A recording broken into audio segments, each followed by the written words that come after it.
السلام علیکم ورحمۃ اللہ وبرکاتہ۔ الحمد للہ رب العالمین والصلاة والسلام علی سید المرسلین، اما بعد فاعوذ باللہ من الشیطان الرجیم، بسم اللہ الرحمن الرحیم۔ برادران عزیز و معزز خواتین، آج کی اس نشست میں سورۃ الانفال کی آیت نمبر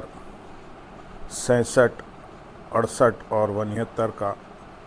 ترجمہ و تفسیر پیش کرنے کی سعادت حاصل کی جائے گی۔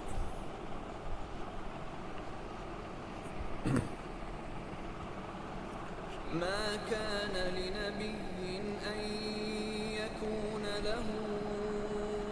أسرى حتى يثخن في الأرض تريدون عرض الدنيا والله يريد الآخرة والله عزيز حكيم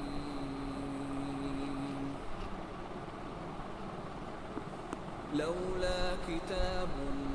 من الله سبق لمسكم فيما أخذتم عذاب عظيم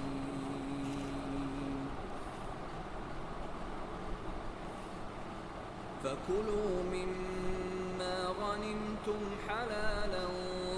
طيبا واتقوا الله إن الله غفور رحيم۔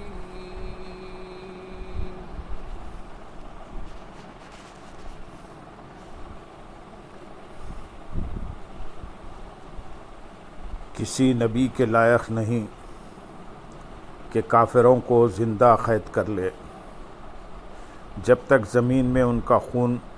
خوب نہ بہا لے۔ تم لوگ دنیا کا مال و اسباب چاہتے ہو اور اللہ آخرت چاہتا ہے، اور اللہ غالب حکمت والا ہے۔ جب تک زمین میں ان کا خون خوب نہ بہا لے۔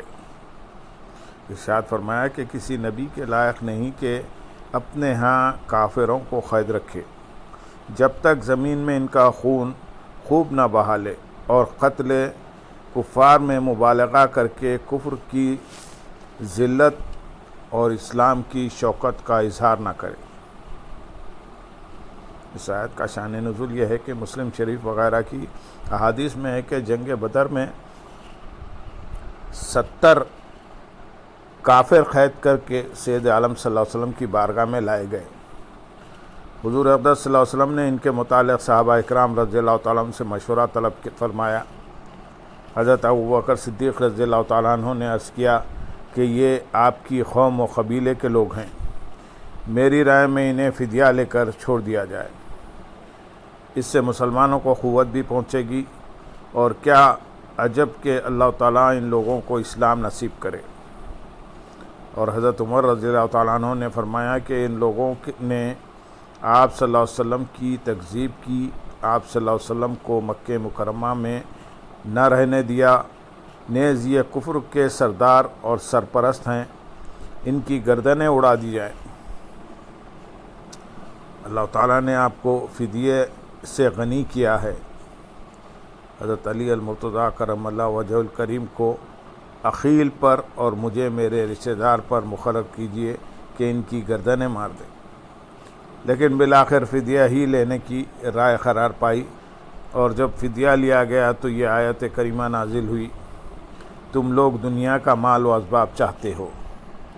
اس آیت میں خطاب مومنین سے ہے اور مال سے فدیہ مراد ہے، یعنی تم لوگ دنیا کا مال اسباب چاہتے ہو اور اللہ تمہارے لیے آخرت کا ثواب چاہتا ہے، جو کفار کے قتل اور اسلام کے غلبے کی صورت میں تمہیں ملے گا۔ حضرت عبداللہ بن عباس رضی اللہ تعالیٰ عنہما نے فرمایا کہ یہ حکم بدر میں تھا جبکہ مسلمان تھوڑے تھے، پھر جب مسلمانوں کی تعداد زیادہ ہوئی اور وہ فضل الہی سے قوی ہوئے تو قیدیوں کے حق میں یہ آیت نازل ہوئی، پھر اس کے بعد احسان کر کے چھوڑ دو یا فدیہ لے لو۔ اور اللہ تعالیٰ نے اپنے نبی کریم صلی اللہ علیہ وسلم اور مومنین کو اختیار دیا کہ چاہے کافروں کو قتل کریں، چاہے انہیں غلام بنائیں، چاہے فدیہ لیں، چاہے آزاد کریں۔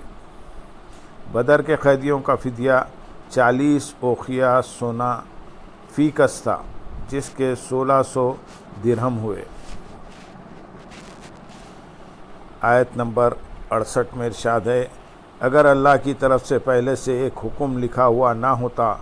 تو اے مسلمانوں تم نے کافروں سے جو مال لیا ہے اس کے بدلے تمہیں بڑا عذاب پکڑ لیتا۔ اگر اللہ کی طرف سے پہلے سے ایک لکھی ہوئی بات نہ ہوتی۔ اس آیت میں مفسرین نے مختلف اقوال ذکر کیے ہیں، ان میں سے ہم یہاں پر چند پیش کریں گے۔ نمبر 1، اس لکھے ہوئے سے مراد یہ ہے کہ اجتہاد پر عمل کرنے والے سے مواخذہ نہ فرمائے گا، اور یہاں صحابہ اکرام رضی اللہ تعالیٰ عنہ نے اجتہاد ہی کیا تھا، اور ان کی فکر میں یہی بات آئی تھی کہ کافروں کو زندہ چھوڑ دینے میں ان کے اسلام لانے کی امید ہے، اور فدیہ لینے میں دین کو تقویت ہوتی ہے، اور اس پر نظر نہیں کی گئی کہ قتل میں اسلام کا غلبہ اور کفار کی تہدید ہے۔ یہاں ایک مسئلہ یاد رکھیں کہ سید عالم صلی اللہ علیہ وسلم کا اس دینی معاملے میں صحابہ رضی اللہ تعالیٰ عنہ کی رائے دریافت کرنا مشروعیت اجتہاد کی دلیل ہے۔ نمبر 2، اس سے وہ مراد ہے جو اس نے لوح محفوظ میں لکھا کہ اہل بدر پر عذاب نہ کیا جائے گا۔ نمبر 3، یا اس سے وہ مراد ہے جو اس نے لوح محفوظ میں لکھا کہ اللہ تعالیٰ تمہارے لیے غنیمتیں حلال فرمائے گا۔ یاد رہے کہ آیت کے اس حصے میں ان صحابہ اکرام رضی اللہ تعالیٰ عنہ سے خطاب ہے جو فدیہ لینے پر راضی تھے۔ حضور اقدس صلی اللہ علیہ وسلم اس خطاب میں داخل نہیں ہیں۔ جب یہ آیت کریمہ نازل ہوئی تو نبی اکرم صلی اللہ علیہ وسلم نے ارشاد فرمایا کہ اگر آسمان سے عذاب نازل ہوتا تو حضرت عمر بن خطاب اور حضرت سعد بن معاذ رضی اللہ تعالیٰ عنہما بچ جاتے، کیونکہ ان کی رائے عالی فدیہ لینے کے خلاف تھی۔ اس آیت کے شان نزول سے حضرت عمر فاروق رضی اللہ تعالیٰ عنہ کی عظمت و شان ظاہر ہوئی کہ اللہ تعالیٰ کی بارگاہ میں آپ رضی اللہ تعالیٰ عنہ کا مقام ایسا بلند ہے کہ اللہ تعالیٰ آپ رضی اللہ تعالیٰ عنہ کی رائے کے مطابق قرآن مجید کی آیات نازل فرماتا ہے۔ ترمذی شریف میں حضرت عبداللہ بن عمر رضی اللہ تعالیٰ عنہ سے روایت ہے، تاجدار رسالت صلی اللہ علیہ وسلم نے ارشاد فرمایا، اللہ تعالیٰ نے عمر رضی اللہ تعالیٰ عنہ کی زبان اور دل پر حق جاری فرما دیا ہے۔ حضرت عبداللہ بن عمر رضی اللہ تعالیٰ عنہ فرماتے ہیں، جب کبھی لوگوں میں کوئی معاملہ درپیش ہوا اور اس کے بارے میں لوگوں نے کچھ کہا اور حضرت عمر فاروق رضی اللہ تعالیٰ عنہ نے بھی کچھ کہا تو حضرت عمر فاروق رضی اللہ تعالیٰ عنہ کی رائے کے مطابق قرآن نازل ہوا۔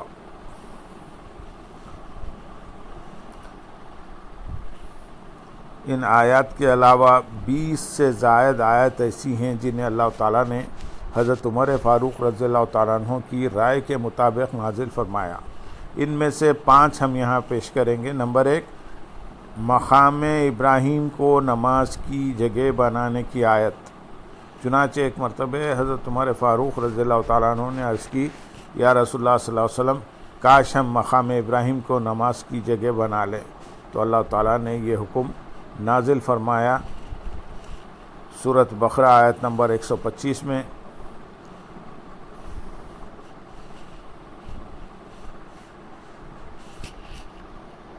سورۃ بقرہ آیت نمبر 125 میں ارشاد ہے، اور اے مسلمانوں تم ابراہیم کے کھڑے ہونے کی جگہ کو نماز کا مقام بناؤ۔ نمبر 2، پردے کی آیت۔ چنانچہ ایک مرتبہ آپ رضی اللہ تعالیٰ عنہ نے عرض کی، یا رسول اللہ صلی اللہ علیہ وسلم، کاش آپ ازواج مطہرات کو پردے کا حکم فرمائیں، کیونکہ ان سے نیک اور بد ہر قسم کے لوگ کلام کرتے ہیں۔ تو اللہ تعالیٰ نے یہ آیت کریمہ نازل فرمائی سورۃ الاحزاب آیت نمبر 59 میں، اے نبی اپنی بیویوں اور اپنی صاحبزادیوں اور مسلمانوں کی عورتوں سے فرما دو کہ اپنی چادروں کا ایک حصہ اپنے منہ پر ڈالے رکھیں، یہ اس سے زیادہ نزدیک ہے کہ وہ پہچانی جائیں، تو انہیں ستایا نہ جائے، اور اللہ بخشنے والا مہربان ہے۔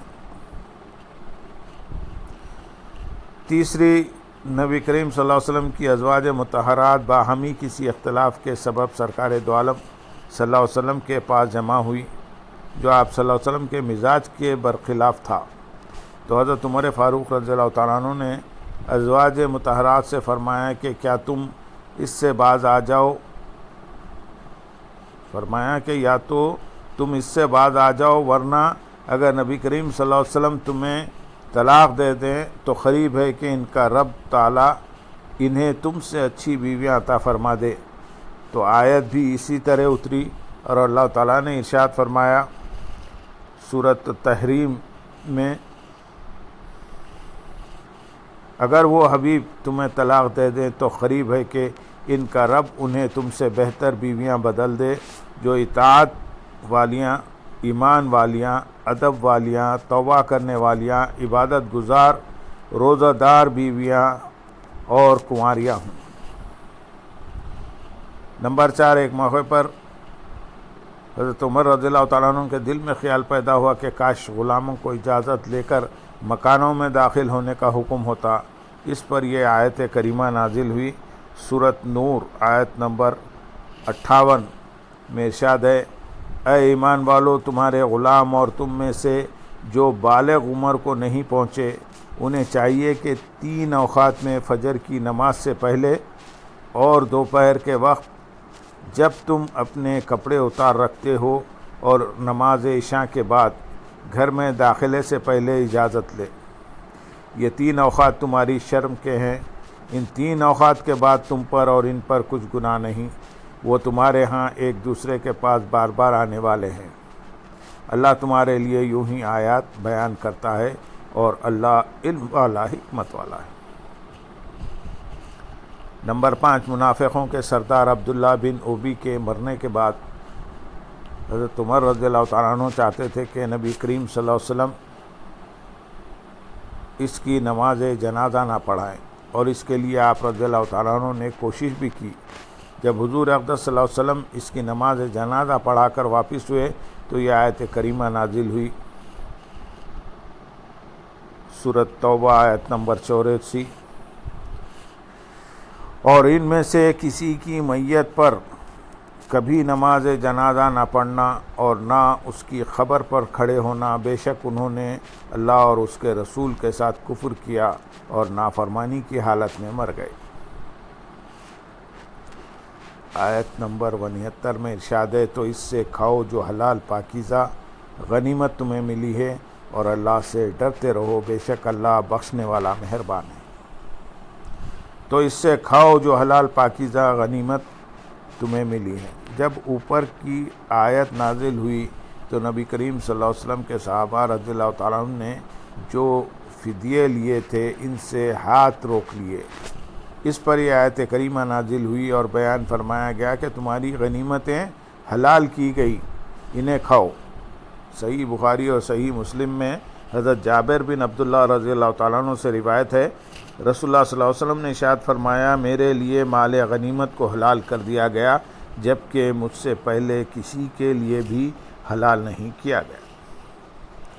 اللہم صلی علی سیدنا محمد وعلی آل سیدنا محمد وبارک وسلم، وآخر دعوانا ان الحمد للہ رب العالمین، سبحان ربک رب العزت